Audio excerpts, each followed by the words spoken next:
हम लोग को शिक्षा विभाग से लिखित आश्वासन नहीं मिल जाता है, तब तक हम लोग यहाँ पर अनिश्चितकालीन तक बैठे हुए रहेंगे। ये नहीं, हर जगह हम लोग जो अभी सरकार में है और उन व्यक्तियों से बात करने गए, बस वहाँ पर हम लोग को बोल दिया जाता है कि आपके लिए काम चल रहा है, आपकी बात चल रही है, लेकिन वो धरातल पर हम लोग को दिख नहीं रहा है।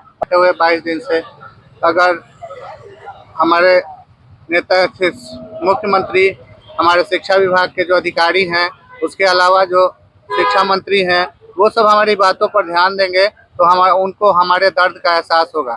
लगता है कि करीब 4-5 बार गए और 4-5 बार में एक ही जवाब देते हैं, तो आखिर हम लोग कब तक बैठे रहेंगे? सर, हम शिक्षा विभाग से यही पूछना चाह रहे हैं, कब तक यहाँ हम लोग रात में दिन में मच्छर कटवाते रहे? कुत्ता आता है शरीर पर चढ़। तो मैं कमलेश कुमार और आप देख रहे हैं स्काई सवेरा न्यूज। अभी हमारी उपस्थिति गर्दनीबाग धरना स्थल पे है, जहाँ पे देख सकते हैं कि TRE 3.0 के यहाँ पे स्टूडेंट है और इनकी मांगे हैं, इनकी तमाम मांगे हैं और यहाँ पे काफी आज लगातार 22 दिन यहाँ पे बैठे हुए हैं, लेकिन सरकार इनकी मांगों को सुनने को तैयार नहीं है। इनकी बस एक ही मांग है, मल्टीपल रिजल्ट है, और इसी पे बात करेंगे कि इनका क्या कहना है। आप लोग को आज 22 दिन बैठे हुए हो गया है, आप लोग क्या राय विचार कर रहे हैं? देखिए, अभी तक जहाँ तक हम लोग अभी तक प्रयास किए हैं, वहाँ से मौखिक आश्वासन हम लोग को मिल गया है, लेकिन हम लोग मौखिक आश्वासन पे नहीं टिकेंगे। हम लोग का जो मांग है कि आप एक लिखित दीजिए। आज से आप देखिएगा तो 15 जनवरी को BPSC ने जिस तरह से एक लेटर जारी किया था, हम चाहते हैं कि उसी तरह से एक शिक्षा विभाग अपना भी लेटर जारी करके हम लोग को दे दे, ताकि हम लोग को ये लगे कि नहीं, शिक्षा विभाग हम लोग के फेवर में है। हम लोग यहाँ पर आज 22 दिन से इसीलिए बैठे हुए हैं, थोड़ा जानकारी के लिए आपको बता देते हैं कि जिस समय हम लोग फॉर्म भरे थे, उस समय 87,774 पोस्ट निकला था और एग्ज़ाम दिए। एग्ज़ाम देने के बाद रिजल्ट आया 66,000 पे। तो 66,000 पे रिजल्ट आया। जब उन डाटा को हम लोगों ने मिलाया, 1 to 5 हो, 6 to 8 हो, 9, 10 to 11, 12 हो, सबको हम लोग ने मिलाया, तो उसमें एक्चुअल स्टूडेंट 35 से 40 हज़ार ही हैं। एक्चुअल करने का मतलब ये हुआ कि 35 से 40 हज़ार ही स्टूडेंट का रिजल्ट हुआ है और डाटा दिखा रहा है 66,000 का हम रिजल्ट दिए हैं। उसमें कुछ ऐसा स्टूडेंट है जिसका 3 जगह रिजल्ट हो गया है। यानी कहने का मतलब ये हुआ कि 6 to 8 में जिसका हुआ है, 9, 10 में भी हो गया, 11, 12 में भी हो गया। और आपको भी पता है, सबको पता है, जिसका अपर पोस्ट में होगा, ऊपर वाला पोस्ट में होगा, वो कभी भी नीचे वाला पोस्ट में ज्वाइन नहीं करेगा। वो नीचे का 2 पोस्ट खाली ही रह जाएगा उसका। और हम लोग यहाँ पर जितने भी साथी बैठा हुआ है, हम लोग के साथ हजारों हजार की संख्या में साथी जुड़ा हुआ है। कोई टाई ब्रेकर से, कोई 1 नंबर से, कोई 2 नंबर से, कोई जन्म के आधार पे छट गया है। हम लोग सरकार से यही मांग कर रहे हैं कि हम लोग जो कट ऑफ के बराबर मार्क लाए हैं और आपके पास सीट है, तो आप एक लिखित आश्वासन दे दीजिए। हम लोग इस जितना भी है सबका ज्वाइनिंग कराने के बाद आप लोग का हम सप्लीमेंट्री एक पूरक रिजल्ट जारी करेंगे। इसीलिए आज 22 दिन से बैठे हुए हैं। और हम लोग शिक्षा मंत्री जी से भी मिले हैं, उप मुख्यमंत्री जी से भी मिले हैं, अन्य कई नेता मंत्री से भी मिले हैं, लेकिन सभी मौखिक आश्वासन देते हैं, लेकिन लिखित आश्वासन देने का कोई लोग अभी तक विचार नहीं किए हैं। अब हम लोग प्रयास कर रहे हैं SCS सर से मिलने का।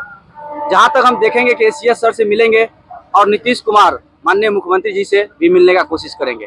उनका प्रगति यात्रा अब समाप्त होने वाला है, कुछ ही दिन में समाप्त हो जाएगा। हम लोग प्रयास करते रहेंगे जब तक हम लोग को शिक्षा विभाग से लिखित आश्वासन नहीं मिल जाता है, तब तक हम लोग यहाँ पर अनिश्चितकालीन तक बैठे हुए रहेंगे। आपको क्या लगता है सर कि मुख्यमंत्री आपकी बातों को सुनेंगे? एकदम सुनेंगे, अभी तो प्रगति यात्रा पे चल रहे हैं, तो आपको क्या लगता है कि उसके बाद आपसे आके यहाँ पे मिलेंगे, आपकी बातों को? यहाँ तो नहीं आएंगे, लेकिन हम लोग जरूर जाएंगे उनसे मिलने। बार बार आप लोग को आश्वासन दिया जा रहा है, तो आश्वासन से आपको क्या लगता है कि आप लोग की बातें सुने जाएगी? फिलहाल तो हम लोग आशा पर ही यहाँ पर जिंदा हैं।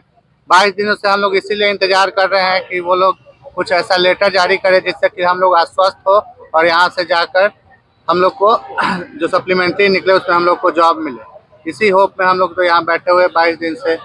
अगर हमारे नेता मुख्यमंत्री, हमारे शिक्षा विभाग के जो अधिकारी हैं, उसके अलावा जो शिक्षा मंत्री हैं, वो सब हमारी बातों पर ध्यान देंगे तो उनको हमारे दर्द का एहसास होगा।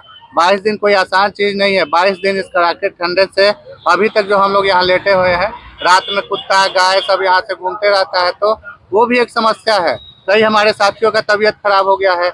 उसके अलावा बात की जाए तो हम लोग का ये जो मांग है, ये वाजिब मांग है, क्योंकि हम लोग वहाँ पर पहुँचे हैं इतनी मेहनत करके, यूं ही हम लोग यहाँ पर नहीं पहुँचे हुए हैं।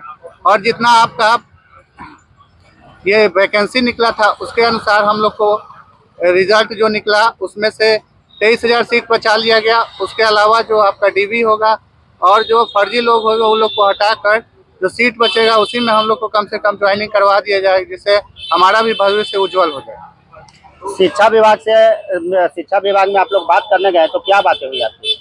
हर जगह सिर्फ शिक्षा विभाग ही नहीं, हर जगह हम लोग जो अभी सरकार में है और उन व्यक्तियों से बात करने गए, बस वहाँ पर हम लोग को बोल दिया जाता कि आपके लिए काम चल रहा है, आपकी बात चल रही है, लेकिन वो धरातल पर हम लोग को दिख नहीं रहा है। बस आपको 22 दिनों से आश्वासन ही दिया जा रहा है, बिल्कुल बताया जा रहा से है। बस हम लोग को एक तरह से फुसलाया, जैसे बच्चे को फुसलाया जाता है ना, एक तरह से फुसलाया ही जा रहा है। तो अगर हम लोग जितने भी मंत्री विधायक जो भी है सत्ता पक्ष के, उनको अगर हम बोल दें कि हम आपको वोट देकर चले आए, लेकिन हम उनको वोट नहीं दें तो उनको कैसा लगेगा? जो बात सिर्फ मौखिक बात नहीं होता है, लिखित बात को ही प्रमाणिक माना जाता है। तब लिखित लगता है कि करीब 4-5 बार गए और 4-5 बार में एक ही जवाब देते हैं। तो आखिर हम लोग कब तक बैठे रहेंगे सर? हम शिक्षा विभाग से यही पूछना चाह रहे हैं, कब तक यहाँ हम लोग रात में दिन में मच्छर कटवाते रहे? कुत्ता आता है शरीर पर चढ़ जाता है, गाय आती है चढ़ जाती है, मतलब बहुत सारे साथी ऐसे हैं जिनका तबीयत खराब हो गया। रिक्त है उसको आप आगे ले जा रहे हो, यानी और बिहार को पीछे ले जा रहे हो आप खुद के लिए। बच्चों के साथ खिलवाड़, बिहार के साथ खिलवाड़ का जी सर।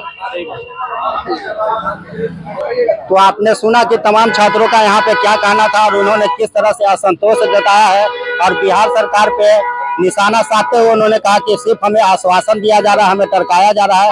अगर सरकार हमारी बातें नहीं सुनती है तो हम अपनी बातों जब तक नहीं मनवाएंगे, जब तक धरना स्थल पर रहेंगे, और एक समय ऐसा आएगा कि हमारी बातों को सरकार को मानना पड़ेगा। तो आप हमारे चैनल को देख रहे हैं तो आपका क्या कहना है? वीडियो के माध्यम से आप देख रहे हैं तो अपना कमेंट जरूर करें। धन्यवाद।